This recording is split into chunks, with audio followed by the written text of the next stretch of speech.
Peace and positivity, everyone. It's Takesha of Native Nubian Wellness, and you are tuning in into another session of Black Women Who Blaze. Today, I have a special guest in honor of May being, the month for mothers, as well as Women's Health Awareness Month and Mental Health Awareness Month. I'm glad to have my mom join me for this session, and we'll discuss some things about cannabis and like legalization and legislation and mental health and all of the good things. So thank you for joining me today, Ma. How you Uh, feeling? I'm doing okay. Allergies going on, but other than that, I'm highly favored. Right, right. So I thought this was a good uh, episode to have because we have varying differences of views when it comes to cannabis advocacy and access for uh, everyone and things like that. And before I get diving into your story, I'll let you introduce yourself to how you want people to to see you on the platform. But you celebrated this year 30 years in recovery. And so if you know me, those who know me personally, they know, my youth and upbringing and where we grew up. We grew up in an urban area heavily impacted by prohibition and the war on drugs. And what rolled out in, the late 70s, early 80s throughout the 90s. And so this year was a big milestone for you, 30 years in recovery. And you've mentored so many women through the process. And now you see your daughter, being a award-winning cannabis activist in the state of Connecticut. Um, and it made, I don't know what your feelings or thoughts of, that really was. I really never asked, but I guess today I am. So, what are your thoughts on it being in recovery and seeing me advocate for something that's still a Schedule One narcotic? Well, let me just say this. You did talk about the era of the drug epidemic. Uh, Mhm. I grew up in Staten Island, and I didn't grow up in the projects. I grew up in a house, um, predominantly around Caucasian people. Even when I went to school. However, as I grew up, I got pregnant at a young age. Because we're gonna talk about me, I got pregnant at 16. I was a teenage mom, but I went back to school. I completed high school with 2 extra credits. I graduated 17, and when I started indulged with drugs. I'm gonna say narcotics. Mhm. Um, it was normal back then. Alcohol was prevalent in the house. Marijuana was introduced to me at a very young age, and progression. Um, Now, um, like I said, no, it was a norm. It was kind of peer pressure. Your friends did, you did it. Your family did, you did it. And in the beginning, it was fun. In the beginning, you didn't recognize the abuse. But when I look back in hindsight, Mhm. even when I got pregnant, I remember, using marijuana, not while I was pregnant, but um, back then. Like it was normal. It was just normal. You wasn't smoking weed or you wasn't cool. You wasn't down. And if you didn't do anything, you was what you call them, nervous or whatever the case may be. But my first job really was nicotine. Smoking cigarettes. It was a parliament, and I didn't like it. It's two white girls. They took we went and behind Sacred Heart School, they had Parliament cigarettes, and I didn't like. I was real dizzy, and like every time I tried something, I didn't like it. Even when I first tried weed, I didn't like it. But I remember when I did it, I made people laugh. Mhm. I don't know if they asked me, what's wrong with you? Because I was cracking jokes because I really was a shy child growing up. So the use of drugs was not just it was different uh reasons. You know what Right. I'm saying? Peer pressure for some people, wanting to fit in, or just be curiosity. You curious. Um, and I'm gonna say this addiction to me comes in many facets. I'll get into that. But what happened was family. It became a family disease. A lot of times, that's how it happens. I was talking to somebody yesterday, and I was writing down um, the as we grew older in my family, our careers, because a lot of time people hold you hostage from your past, and then we see that negative part. And as I was recollecting, my oldest brother was worked for the Parks Department. My older sister worked for Manufacturers Hanover. We was in our early 20s. Um, my brother Darryl worked at Willowbrook. Uh, and no, then Zenda, she worked for export and import secretary. The Trisco was a singer, for SMD. And I was working in the bank, in the bank secretary, data specialist, whatever you want to call it. And then Dee went to the Navy. So we was a family about productivity, Right. education, and work ethics that we did get through our parents. However, I had a father that was alcoholic. Mm. It's a quote unquote functional alcoholic, which I don't believe in such a thing. Right. You may be able to go to work, but you're definitely lacking in other areas, or your behaviors is harmful in other areas, and that's another story. Right. I'm gonna let you up now. I can go on. Now I'm gonna answer that one question you wanted to know how I felt. Mhm. I felt a certain kind of way because of what I put you through in your life. I will talk about me. I'm not gonna talk about your dad. I'm gonna keep it on me. Right. So how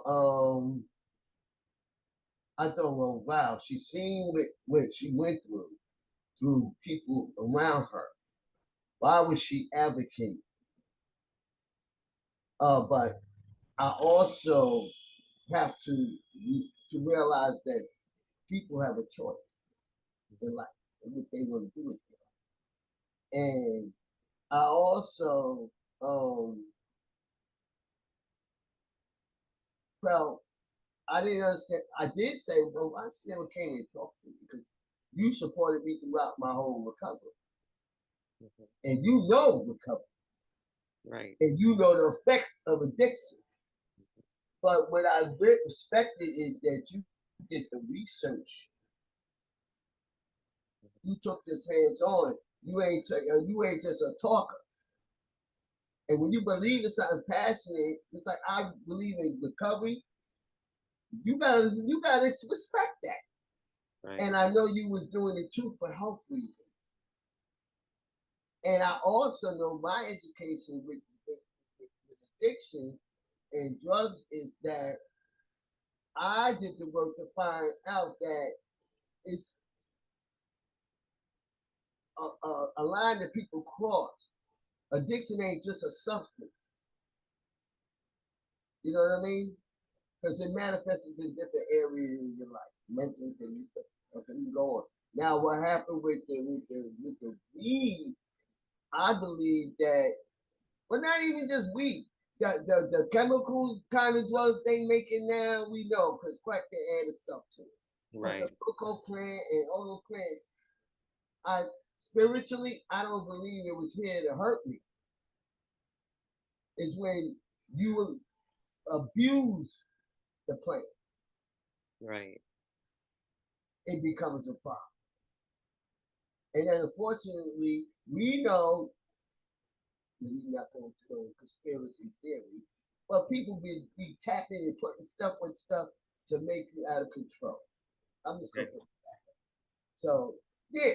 But I support you in any endeavor that you do, as long as it's not harming Right.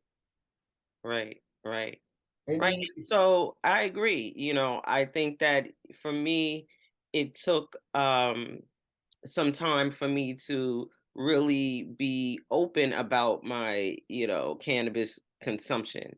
But like I started as a teen, and it wasn't, every day, all the time. I wasn't one hitting up the homeboy to come and drop nothing off, and but at the same time, I wasn't open about it because of me seeing obviously what, like you said, what abuse and addiction can do to a person and to a family and a community, and then seeing and having a parent in recovery in that process, you know, it wasn't something I was willing to be open about. And then it wasn't something that I consumed regularly to where I felt like I needed to come to you like I think I'm having an issue, right? But I always kept the awareness that I could have that, what you would be considered an addictive personality because of what I've seen and experienced, right?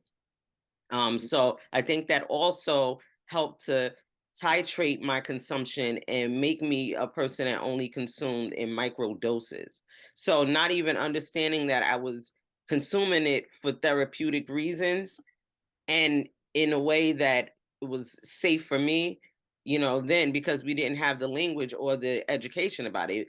All of this has been suppressed for so many years.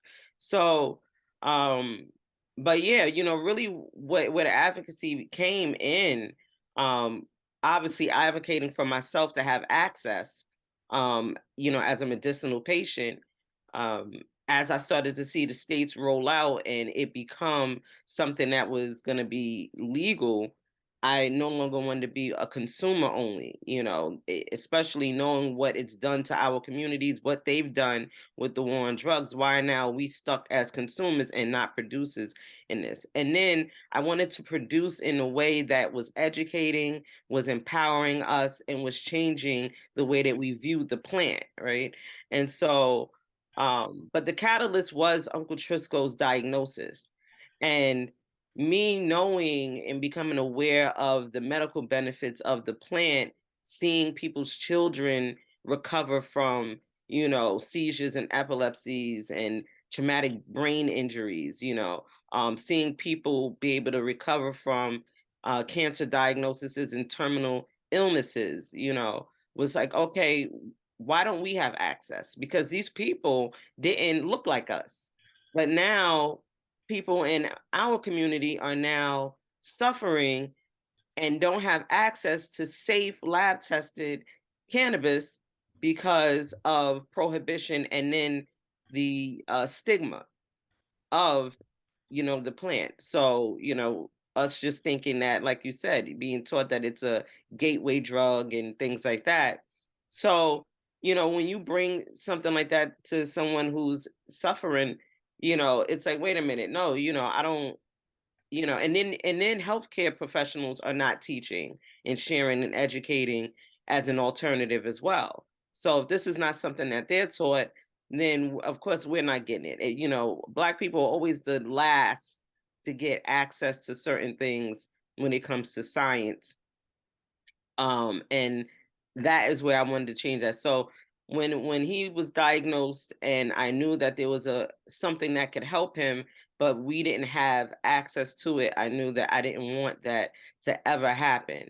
I wanted to make sure that our family, and then it just became a broader vision, but specifically our family could get access to these oils, these concentrated levels of cannabis that are clean and homegrown.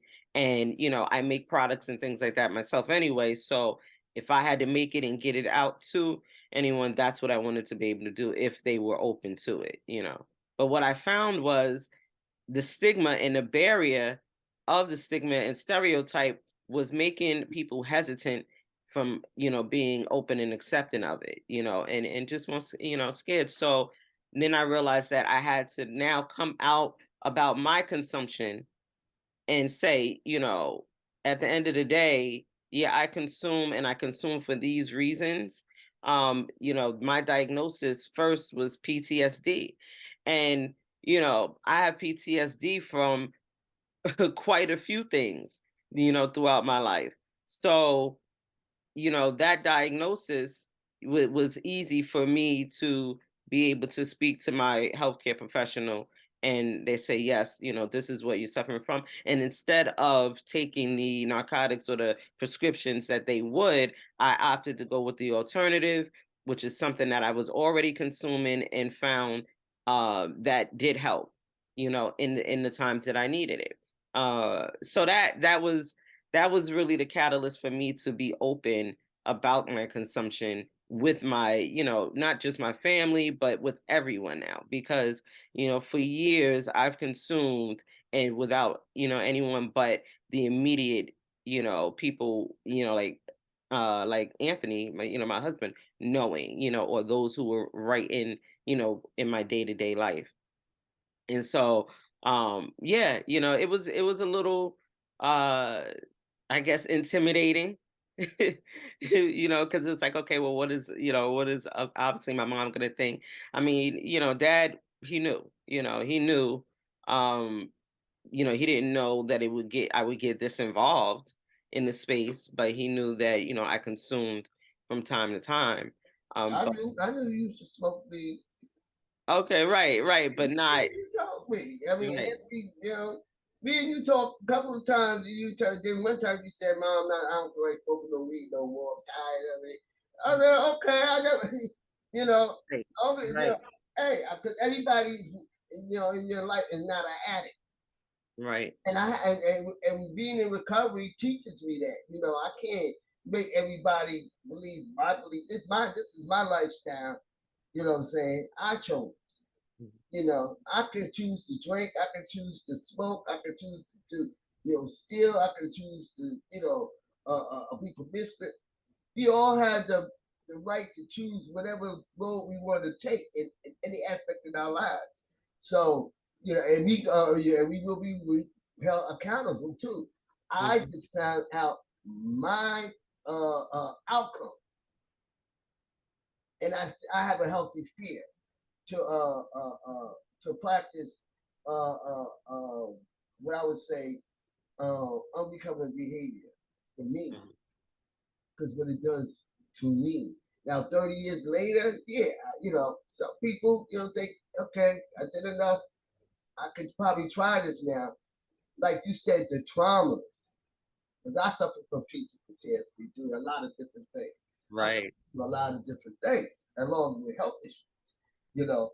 And I have a pain management doctor, Mhm. and had to take opioids throughout my recovery. I had surgeries, but in this fellowship, which I'm not going to name, we are we not doctors. So Right. people can't tell you, oh, no, you can't take that. We don't diagnose people. We are supposed to go to our professionals and allow them to tell us. And even with mental illness, people suffer well, which I have suffered. We consider, addict suffering from mental illness. This is a disease. Mm. This is a disease that if you have to take your medication, take it, but take it as prescribed. Right. So let me throw that out. Take it as prescribed. It's very. You just have to be very careful. You really have to be very careful because a lot of times when you're on medication, you revert back to your they say choice of drug, but to me it's just like drugs Right. at the end of the day. But when you talk about the cannabis, I'm not against it. I believe that like medical marijuana, like you talked about Tristan, like yeah, like we need to be more involved in other alternatives, holistic alternatives as well. And with the cannabis, I believe, like I said, the plant, clear when I say this, when they added all that stuff into it, takes you to another level. Right. They put stuff in it to make you want more or whatever the case may be. I'm not a scientist or whatever. I just know from my experience, certain things I did, it didn't take me out of character. Right. It didn't take Right. me out of character. Right. Um, they had the program growing up. I remember, the dare program, Daytop Village. I thought an addict was somebody that was nodding, on the street, alcohol running around, making noise, and all that type of thing. But that's not that's the progression, or that's the side effect of when you use that type of drug. Right. For cannabis, I believe, because my doctor um asked me if I wanted medical marijuana. Mhm. That's an alternative down the line.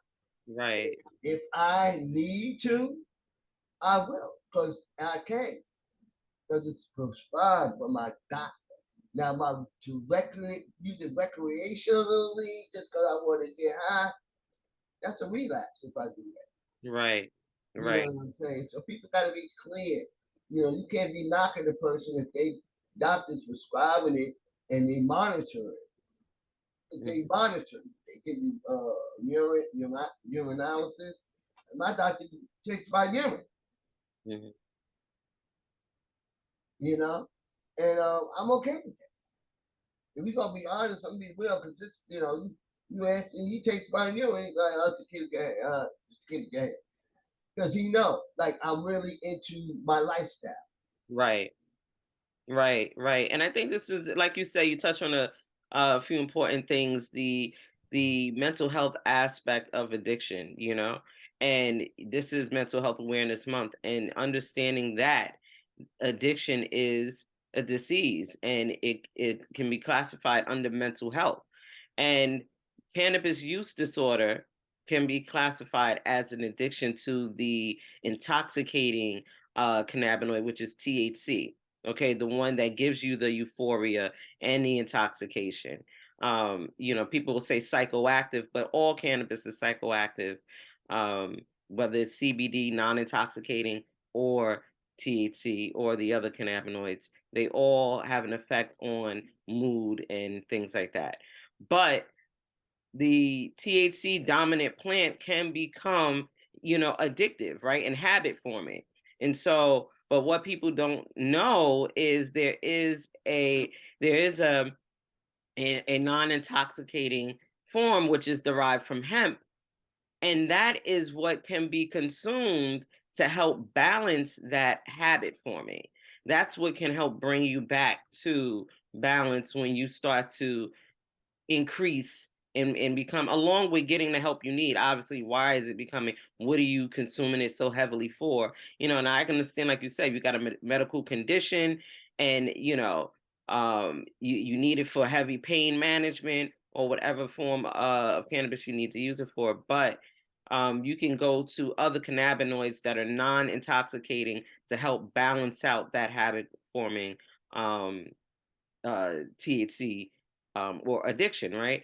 And so, and then you touched on the opioids, right, and pain management, and then you hear them speaking on the opioid crisis Mm-hmm. in the U.S. when like you said, there was a pandemic.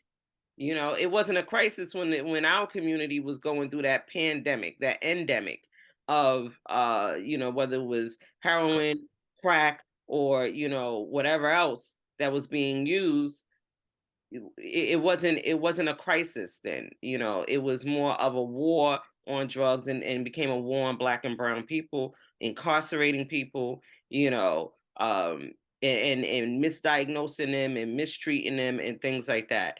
But now you have an opioid crisis, and that now you want to go to cannabis can be helpful in helping supplement your opioid addiction.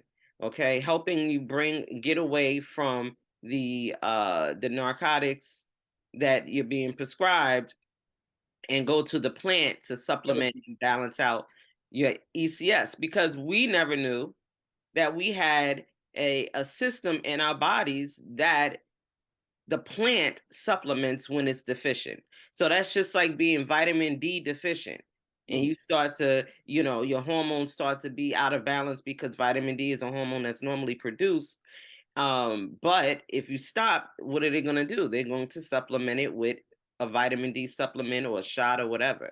Well, we also have something called the endocannabinoid system. When I was a baby, if I was breastfed, your endocannabinoids were being transferred to me, okay, in breast milk. Okay, so this is something we're born with. Everybody's is different. It's as different as of our own fingerprints. Nobody's is the same. So how you supplement with cannabis and how it affects your body is going to be different than how it affects mine, even if we consume the same type of plant. Okay, so like you said, your effects may be, it may be more effective, or you may feel more intoxicated even with a low dose, where I may barely feel it, and that's because of the difference in our ECS system, which is the endocannabinoid system, and what may be deficient. I might have more, you might have less. So because we are unaware of this, like you said, it's not treated in the way that we would consume other plants, when it comes to herbs.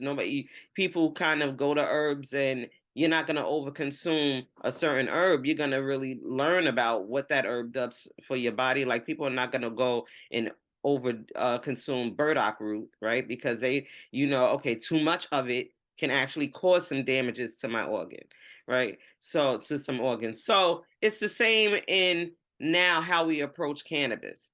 We're not, especially the THC dominant plant. We're not, for those who are now aware and now ready to help educate people in consuming it for certain conditions, because it helps with so many things. We want to make sure that people are coming to it in a conscious awareness and with intention, like you said, to help with whatever condition I'm dealing with, or therapeutic consumption, where, yeah, I prefer, some people may prefer to consume cannabis to help calm anxiety, or to help with their insomnia rather than a glass of wine, you know. Um, Right. And but even okay with the alcohol, you know, even though people know, to be honest, alcohol is like the number one, like the DUIs, and the cirrhosis of the liver. Like they know all that with that alcohol abuse that's to me when you abuse it, you've done too much. right, And now, I'm not talking about a person that socially has a glass of wine with their dinner once in a while. Like I said, it's when you abuse this, whatever substance it is, whether it's candy, hmm, meat, whatever you do too much of becomes the problem. But what I wanted to talk about, like back into the crack epidemic, because that brought me to my knees. You know, when I did weed, when I did the little drink, I wasn't no alcoholic. I wasn't a pothead. right, They, I became a crackhead, a cokehead, then a crackhead. So it was different levels, different stages. But at the end, when I realized it was within me, I had to fix something in me to why I wanted to harm myself. Because once I knew it was harming me, I still didn't stop right, until that day, January 17th, 1993, the last day, well, the day before, or the last day, the day I never used again. right, I went away, and we got to talk about the rehab, like you said, the solutions. That's when rehabs became popular. Like before that, like getting help was like the best kept secret. Yeah, right, they would put people in jails back in the day and let them sober up and stuff like that. I had an experience when I was in West Virginia. That they didn't put me in no program. They put me in the jail. My story, right, overnight to sober up. right, So like today they have access to so many places that back then, but the addiction is still high. hmm, hmm, It's still high. And like you said with the opioids, now they want to make them. When that crack made people sell their babies. lose their jobs, cheat on their husbands, sell their bodies, so many demonic things. Hmm. Hmm. Right, right, right. It affected your mental health on a scale that the black and brown and those communities that are affected by it are still trying to recover from. Okay, are Right, still the 80s babies. right, right, are still trying to recover from. Damn. Right. So for me, cannabis was an ally, it was an ally for me to be able to cope, right? Instead of maybe doing some other harmful things. Thank Uh, God. it was an ally for me to be able to go back to, or really reconnect with myself, because as a kid, I found myself disassociating, really to be able to, to cope. I had to pretend I had an imagination, I still do, that was out of this world because I had to, I had to visualize myself not in that environment, in order to see myself and be here today. So um that really helped bring that back. The things that I was able to do as a child to help me cope started to fade away as like you said, as you become a teenager and you start doing now your own things that may be harmful to yourself. Cannabis kind of brought me back to that space where I could reconnect with that inner child and help to heal that inner child that was going through the whole process of watching, not only her parents but her family and the community change. Okay, and not in a worse way.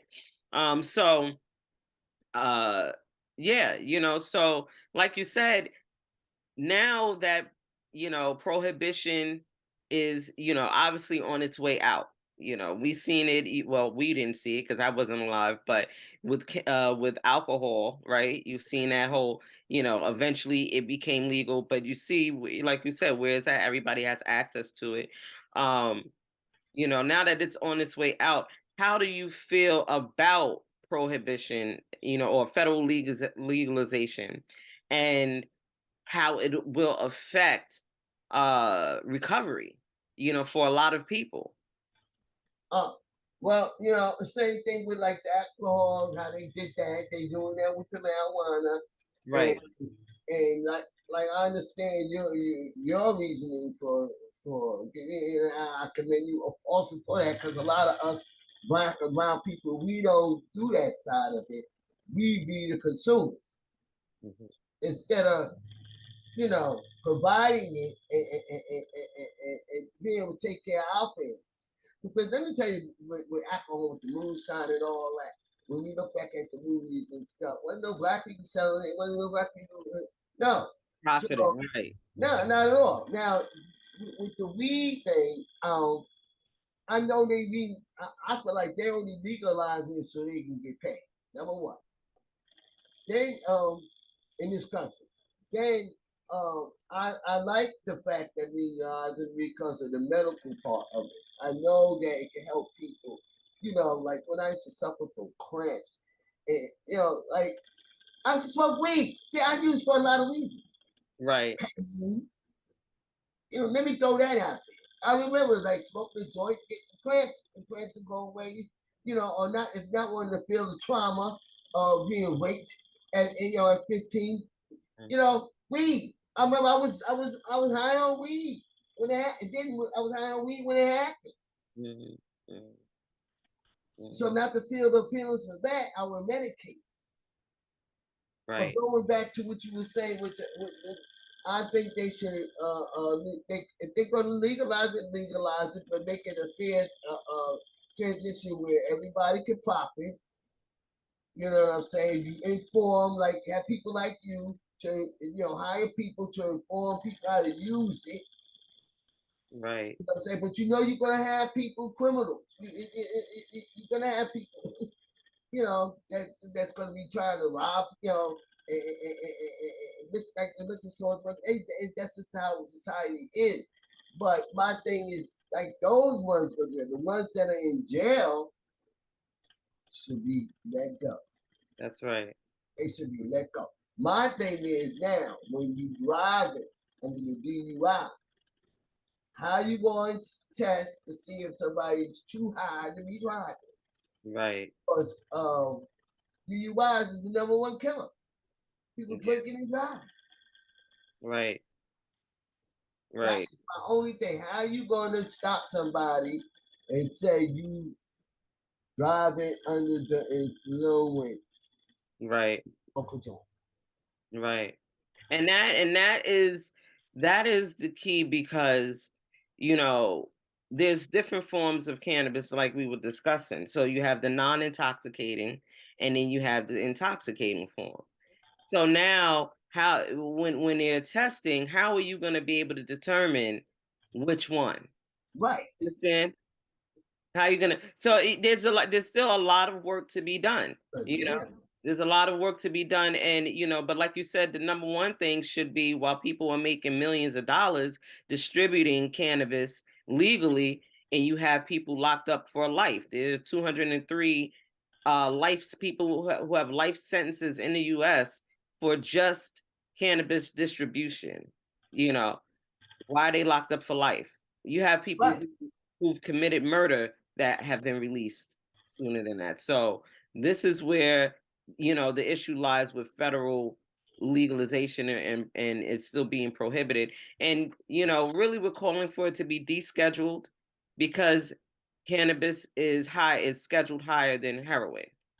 So we need Yeah, more that's people. another thing. Right. Right, right. Well, for me, we know when you get into the history of, prohibition and why it was rolled out and the racism behind it and, who really Or had black people access. smoke more weed or something like that. No, we didn't smoke more weed, but we get harsher penalties. Okay? And that's just with anything. But Right. that's just with any and everything. Harsher penalties come when it comes to us because the Right. system is, you know, Right. the Correct. system is designed that way. Mhm. But for them to schedule it so high, it was not just that, it's also, corporations and organizations wanting to dominate other areas and it needed to, cannabis because hemp number one can change so many things for us. The plant, it's not just consumed as a medication, but it's nutritional, it's a food, it's a textile, it cleans up the air, it can be used as fuel, so that the carbon footprint would be decreased. So it's so much more to it than just consuming it for, like you said, recreational purposes. That, that's a whole nother conversation. But yeah, so I agree. That it's not time to release those who have been incarcerated, but then that also brings in reparations and restorative justice. And Mhm. when you start talking about that, you know, you get more closed ears, you get more But closed doors as well. but So, it's gonna happen. It's gonna happen. I hope while I'm alive, I hope to see it. right. But yeah, I think that what you're doing is what all I ever wanted you to do is to do something that's passionate for you, Hmm. and that helps people. You know Right. what I mean? Like, I work in a psych hospital. I come from corporate background. I never thought I'd be working in a psych hospital, and I don't make as much money as I did in corporate. But I know when the patients, and I don't really, well, I do deal with the patients, but I work in the administration. But I have access with the patients, and Hmm. Hmm. Right.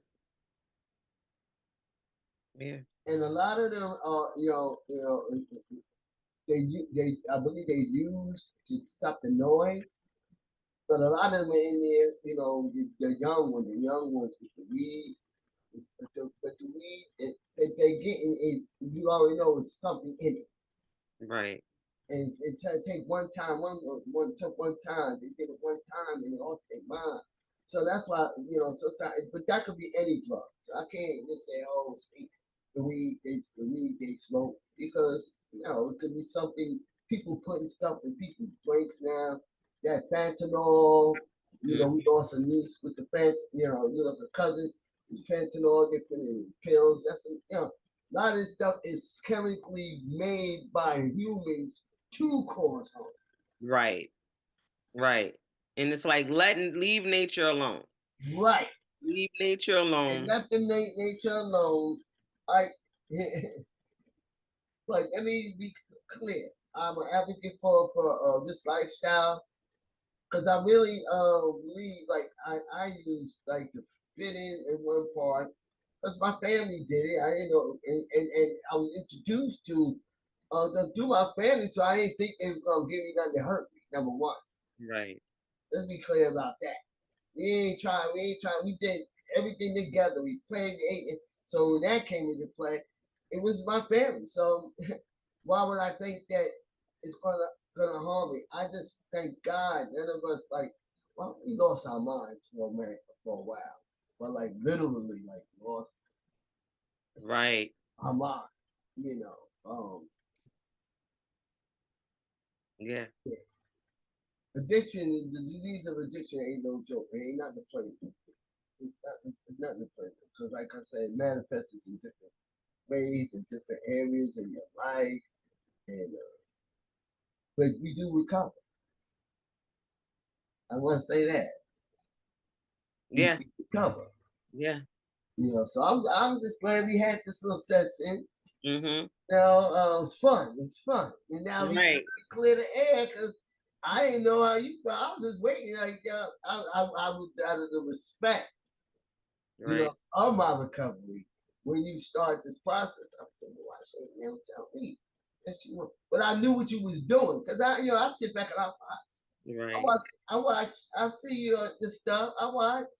I said, we gonna talk about it. We gonna see where her head is at, because I know Right. how we talk. If you don't think we don't see each other, but when we talk, we talk.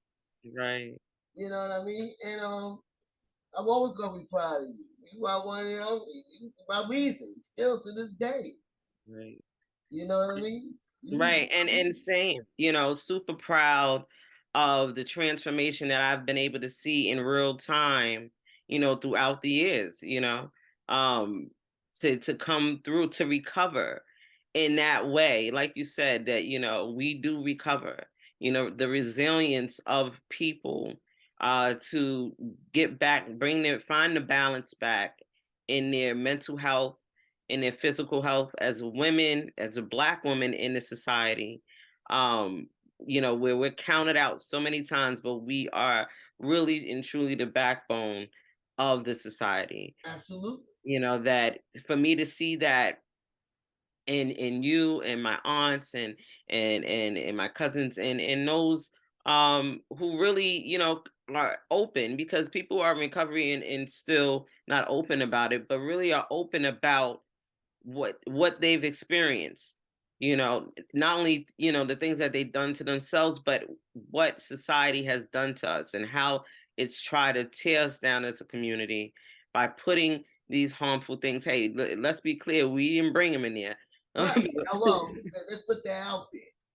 Right. So even when you, like you said, when it comes to the cannabis and the type of cannabis that we had access to and consuming, doing things like that are, putting harmful substances in it where someone can wind up in a psych hospital for the rest of their lives, yes, deters us from, going back to it as a plant for, to be able to help us in any way.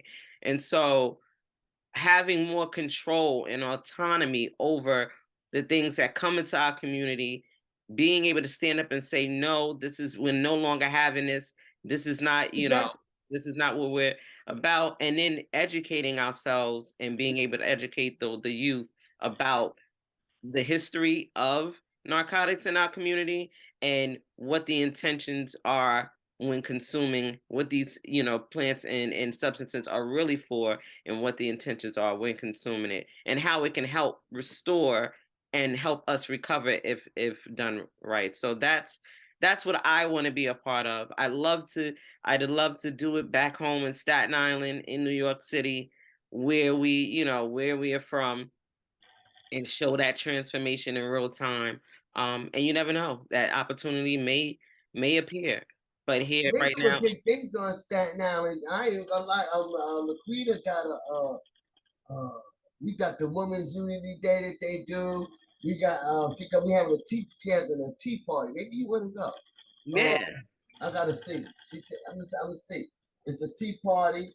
Uh, some a fundraiser for some organization to help the community that they just created. Hmm. We got Ronnie Littman doing the world premiere in Staten Island. Let me just plug that out. June 17th at the waterfront. Um, Right, that's Father's Day weekend in yes, Juneteenth. and yes, and then we got Snug Harbor with the Juneteenth festival on Staten Island. You know, to bring the community together to eat and have fun and enjoy each other. You can network, render. Yeah, it's time for us to do this. I'm glad Yeah, we did this session. We might have to do another one, like maybe once every 2 months, just to tap back in, mother and right, daughter. I keep talking about my journey in this process. You know, right. um, I didn't tap on like my health, how the disease of addiction, Hmm. you know, cigarettes. Right. So I said cigarettes too. I ain't knocking you to smoke cigarettes, but I did. I had 6 clogged arteries, 3 different incidents where I almost died. Hmm. Almost died. Addiction is real. Right. Right. It really is. Right. I'm gonna talk about it in a whole. I ain't gonna talk about weed or opioids stuff. I'm talking Right. about addiction as a whole. Right. Addiction, as that is a part of Unprotected you sex, know, health promiscuous. equity and women's health. This is Women's Health Awareness Month, and health equity, having access to the tools, rehabs and organizations being, accessible for those who need the help, especially for women.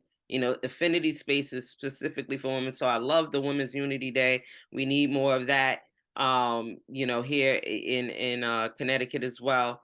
So, yes, I definitely love to tap in.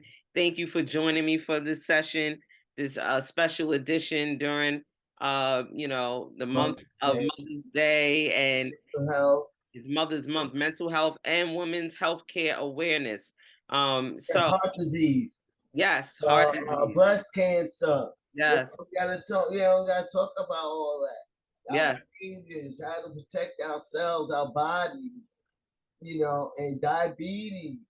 Oh yeah, oh So we yeah. talk. We gonna talk Right. about different topics. Yes, and cannabis can be beneficial in all of those areas that you spoke of, consumed in different ways. So, Right.